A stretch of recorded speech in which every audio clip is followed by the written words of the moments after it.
It has been revealed that New Zealand spent a whopping $60 million, that's taxpayer dollars, putting together a stand at the Dubai World Expo. This expo is modelled on these world fairs of yesteryear. But what exactly has our $60 million bought, and is it worth it?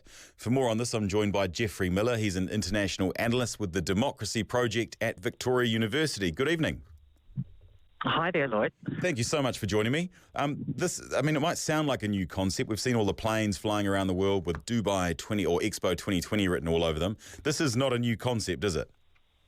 No, not at all, Lloyd. In fact, it goes back to 1851, to the great exhibition that was held in London at what was called the Crystal Palace. So it's got a long, long pedigree. And in fact, the great exhibition back in 1851 was organised by Queen Victoria's husband, Prince Albert, and he wanted to showcase the Industrial Revolution back then. These days, of course, it's more modern, but it is still about showcasing each country, particularly the host country, obviously the United Arab Emirates, but all the countries that are invited to it, and New Zealand, of course, is one of them. And so we've got a tent there, or a container, or whatever. Looks pretty. Yeah, I think pavilion's the term these days, Lloyd. But absolutely. So we've spent a lot of money on that, and it becomes a bit of an architectural competition in a sense to build these pavilions. So that's where the bulk of the money would have gone. Bulk of that 60 million, and then the rest goes on entertainment and performers. So New Zealand is flying a lot of bands and artists over to Dubai. 660 is going to be performing there, for example, for Waitangi Day.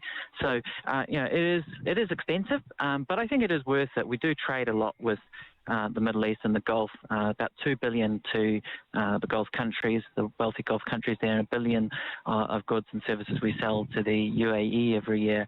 So it probably is worth it. It's worth the investment, in my view. And how long is this expo going for? Because it started, right? Is it going to go all the way through to February?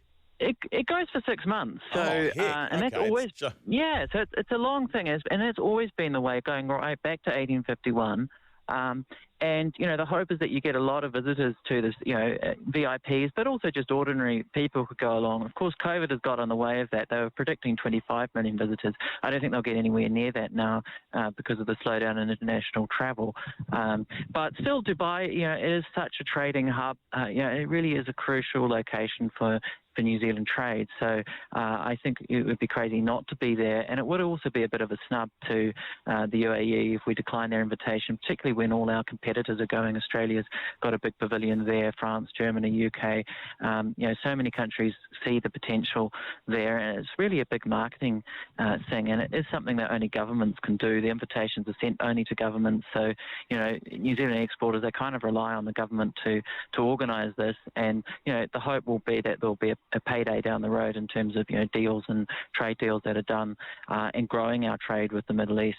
Okay, so in this New Zealand pavilion, there's probably there's a showcase of all our New Zealand stuff, so like the milk and chocolate and apples and kiwi fruit and all that type of stuff, as well as, other things that we manufacture? Yeah, indeed. I think they've got a restaurant there, for example, that's serving all New Zealand produce, for example. A lot of it these days, it's about being a meeting point as much as anything. There are a lot of artists, as I say, musicians, so forth, who go there and perform from New Zealand to showcase what New Zealand has to offer. That's the whole point of it, really, is to be a bit of a hub for New Zealand at the Expo. And so that's what you get for $60 million. Yeah, I guess it's $60 million, which is only $10 million a month, isn't it, for the duration of the Expo? Yeah, that's an absolute bargain. I think you've got to take that into account, don't you? I mean, it's a 6-month thing, and I guess in the context of our trade that we do with the region, it's not a huge amount, and if it's going to pay off down the line and more trade deals.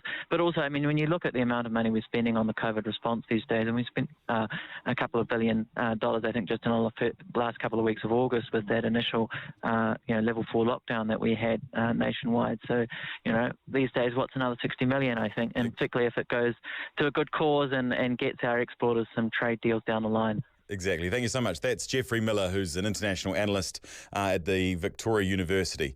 Pretty interesting stuff, isn't it?